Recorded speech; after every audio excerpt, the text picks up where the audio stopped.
"Fourscore and 7 years ago, our fathers brought forth upon this continent a new nation, conceived in liberty and dedicated to the proposition that all men are created equal.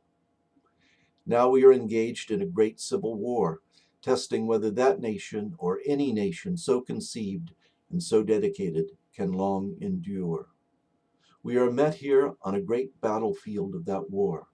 We have come to dedicate a portion of it as a final resting place for those who here gave their lives that that nation might live. It is altogether fitting and proper that we should do this.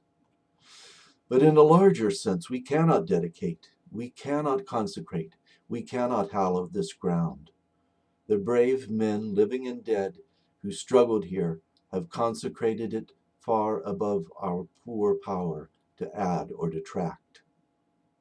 The world will little note nor long remember what we say here, but can never forget what they did here.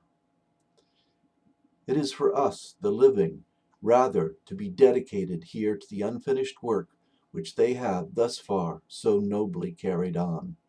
It is rather for us to be here dedicated to the great task remaining before us, that from these honored dead we take increased devotion to that cause for which they gave the last full measure of devotion, that we here highly resolve that these dead shall not have died in vain, that this nation shall have a new birth of freedom, and that this government of the people, by the people, for the people, shall not perish from the earth.